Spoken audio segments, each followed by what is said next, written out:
yang yaitu lawan. Nggak pernah loh Yesus bilang lawan. Ini sekarang firman Tuhan bilang lawan. Yang meninggikan diri, sombong. Di atas segala yang disebut. Atau yang disembah sebagai Allah. Bahkan ia duduk di bait Allah duduk. Dan mau menyatakan diri sebagai itu antikris. Bait Allah nanti dibangun lagi. Mau secara materi, secara jasmani dibangun di Israel. Nanti yang jadi Allahnya antikris ini. Sampai sadar tuh Israel. Sekarang kan Yesus gak mau diterima. Tuh Israel. Tapi heran pendeta di Indonesia. Shalom. Shalom. Shalom. Kalau dulu masih ada toko kelom gelis. Kelom.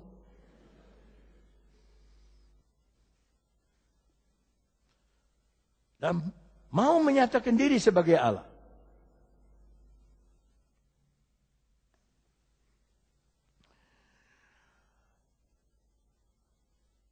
Siapa lagi orang yang dianggap sombong ini? Rumah yang dibongkar Tuhan. Rumah orang bodoh. Sama-sama. Matius 7. Ayat 24 sampai 27. Kemarin ada kebaktian minggu lalu. Ada berapa kaum wanita dari Jakarta ikut kebaktian. Om, kenapa khotbah Om kalau di Cianjur lain sama yang di Jakarta? Sebab jemaatnya juga lain, saya bilang. Jemaatnya juga lain. Di Cianjur mah udah lama saya gembalakan, udah dalam. Jadi kenapa saya rasa lebih diurapi kalau di Cianjur kebaktian? Kan lain, Bapak main saksofon aja pengen ke Cianjur terus. Malah lagi minggu ketiga dia udah ngomong, minggu depan ya Cianjur ya, minggu depan Cianjur ya, Cianjur ya. Sebetulnya yang menarik mereka itu bukan ke Cianjurnya, tapi ada berkat. Ya. Setiap orang yang mendengar perkataanku ini dan kalau kamu percaya kepadaku, lakukan nasihatku, kata dokter itu. Ia sama dengan orang yang bijak, yang mendirikan rumahnya di atas batu yang kokoh. 25.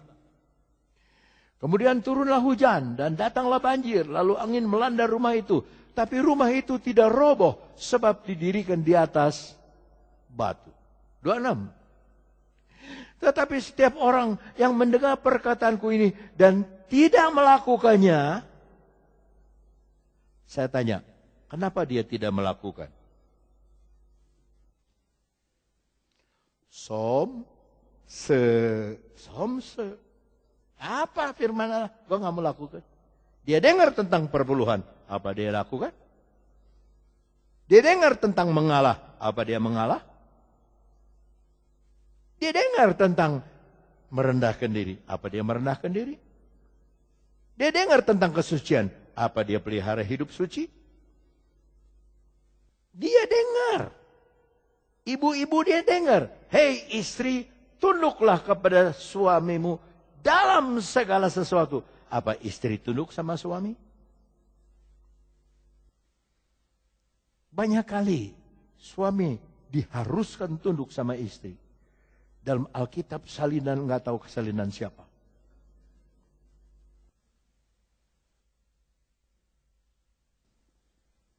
Pap, sini. Suami harus nurut sama istri.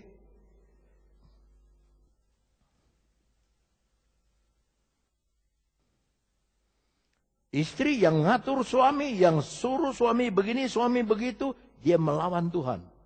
Nggak jauh beda sama antikris. Istri itu harus tunduk, bukan tunduk untuk diinjak, bukan. Tunduk nurut, baik, bijak.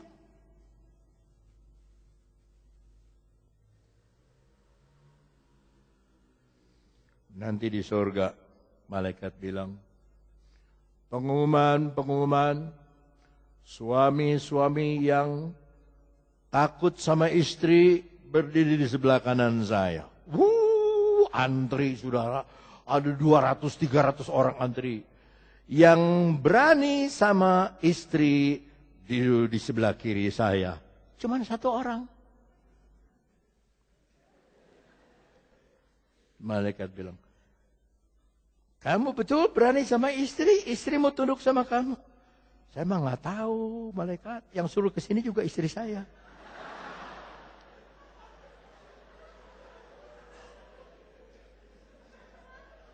Hei istri-istri, tunduklah kepada suamimu. Saya mau dengar dulu istri-istri bilang amin. Hei istri-istri, tunduklah kepada suamimu. Ya. Yang belum kawin mah nggak perlu.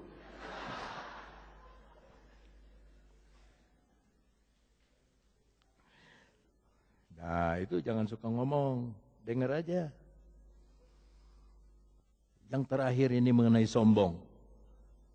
Wanita sundal. Tadi saya bilang, kalau kita baca wanita atau janda, itu gereja. Wanita sundal, kalau wanita yang benar, Wahyu 12. Wanita sundal, Wahyu 15. Wahyu 17. Mari kita lihat. Wahyu 17 ayat 1 sampai 5. Wahyu 17 ayat 1 sampai 5. Lalu datanglah seorang dari ketujuh malaikat yang membawa ketujuh cawan itu dan berkata kepadaku, mari ke sini, aku akan menunjukkan kepadamu putusan atas pelacur besar.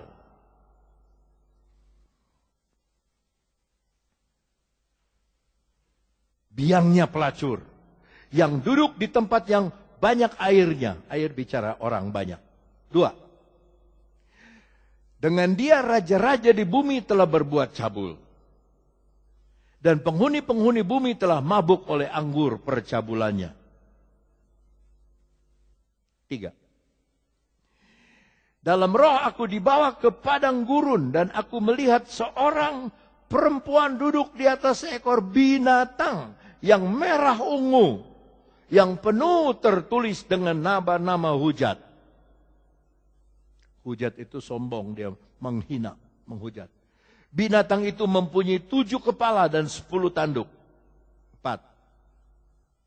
Dan perempuan itu memakai kain ungu dan kain kermizi yang dihiasi dengan emas, permata dan mutiara.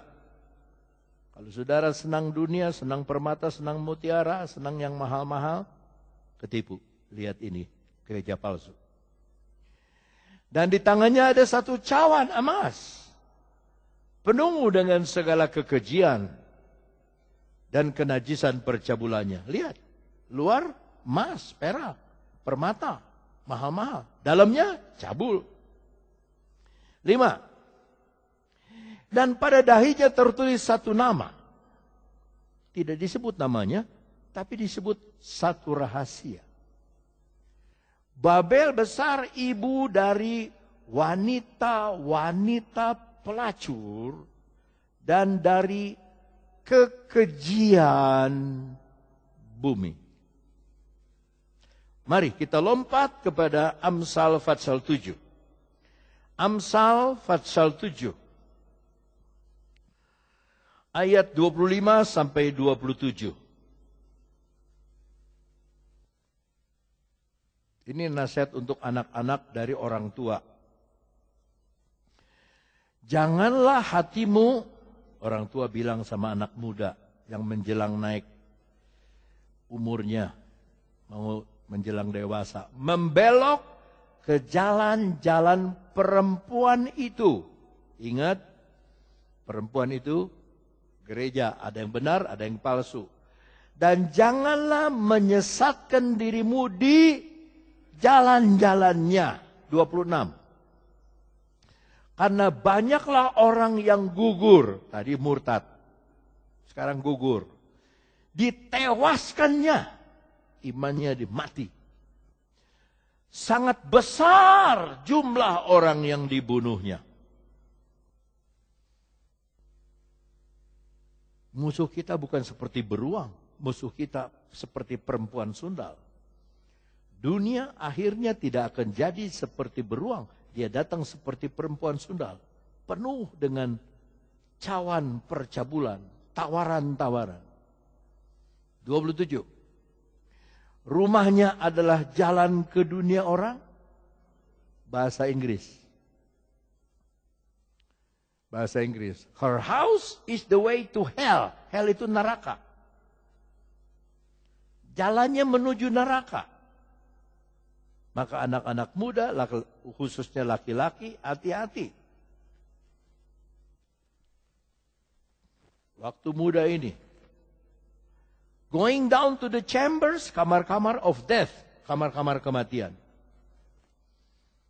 Kayak sekolah di Amerika. LSD yang keluar tahun 60-an, waktu zaman saya main band, keluar lagi sekarang, berupa permen.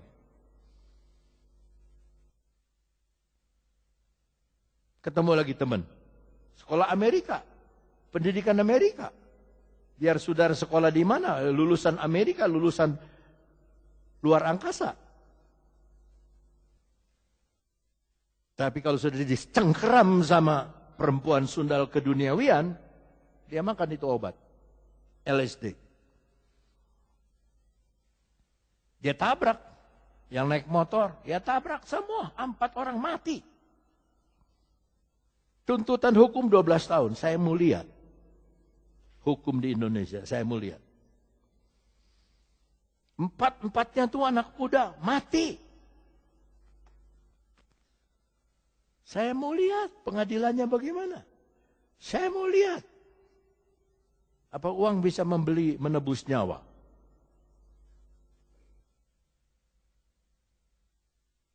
Begitu diperiksa, ini baru. Bukan baru, lama. LSD itu lama. Zaman-zaman San Francisco. Zaman-zaman hippies. Waktu saya bilang tahun 77, saya tahun 77 baru lahir. Makanya. Saya mau udah tahu dari tahun 64, 65. Mulai ada LSD. Nah, tentara-tentara Amerika yang perang di Vietnam dikasih LSD. Nggak ada takut mati. Nembaknya, itu maksudnya. Anak-anak muda, 18 tahun, 17 tahun, perang di Vietnam. Mati muda. Karena dikasih LSD sama Amerika. Supaya nggak takut mati. Perang itu, ya dor, mati. Enggak. Itu jahatnya LSD. Nah saudara, ini juga naik mobil. Ada motor dikira musuh. Mati. Sia 4. Mati loh.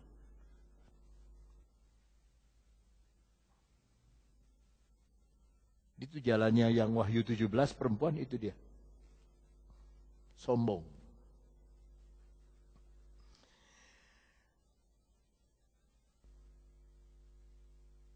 Tetapi kembali lagi Amsal 15 ayat 25. Amsal 15 ayat 25. Amsal 15 ayat 25. Rumah orang congkak dirombak Tuhan. Dihancurkan oleh Tuhan. Tetapi batas tanah seorang janda dijadikannya tetap. Tadi saya bilang janda itu lambang apa? Saudara kalau baca Alkitab, janda di Sarfat. Seorang janda yang cuma punya segenggam tepung, minyak sedikit. Janda Sarfat. Janda yang ingin anak, udah bertahun-tahun kawin ingin anak, dikasih anak, anaknya mati. Semuanya bilang janda. Dinain ada janda yang punya anak laki-laki satu-satunya, tapi meninggal. Lukas 18, kalau kamu berdoa, diumpamakanlah oleh Tuhan, ada seorang hakim yang lalim, dan janda yang miskin. Janda ini minta tolong, hakim bilang besok. Dia datang besok, hakim bilang besok. Dia datang lagi terus, akhirnya pusing ini hakim. Selalu janda itu digambarkan sebagai gereja. Nah ketika saudara percaya kepada Yesus, lihat teman-teman memfitnah kita. Tadi kita sudah baca. Tambah jadi Kristen. Tong disampur deui. Moal daekeun. Geus jadi haleluya, haleluya, spiritus, spiritus.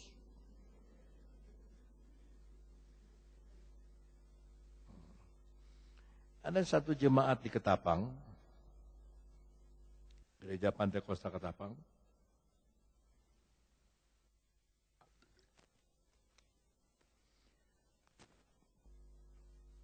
Dia dulu beragama cung-cung cep, ngacung, tancep. Tapi satu hari Tuhan pilih dia. Dan Tuhan panggil dia menjadi anak Tuhan. Begitu dia jadi Kristen, teman-temannya ngolok sama dia. Lu gak kena klub lagi? Nggak ada. Ayo kita minum-minum lagi yuk. Nggak. Ayo kita makan, minum itu tuh. Whisky lagi yuk. Ada? Nggak. Bir. Nggak. Temennya mulai ngehina. Katanya lu udah jadi spiritus ya. Udah jadi itu Kristen. Iya. Tuhan lu yang pakai cawat kan matinya. Tuhan lu yang matinya pakai cawat kan, yang begini matinya. Ngelehek. Jangan ditiru saudara. Tapi dia mulai tersinggung, dia mulai marah. Mendingan gua daripada lu. Kaget temannya. Lu pergi ke Princeton Park. Ada Princeton Park di Mangga Besar.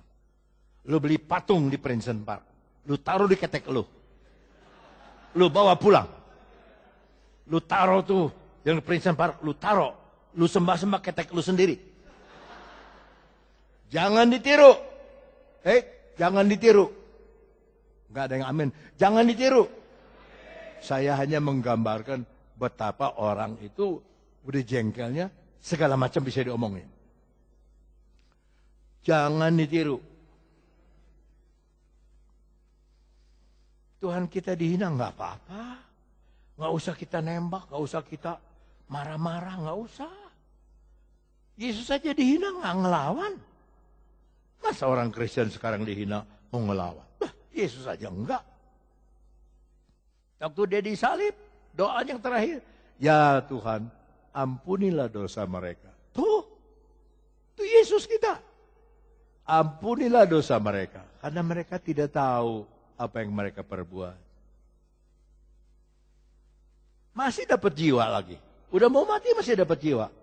Satu penjahat bilang, ya guru, kalau hari ini engkau ke Firdaus, jangan lupa saya. Nggak minta ikut, nggak. Cuman jangan lupa saya.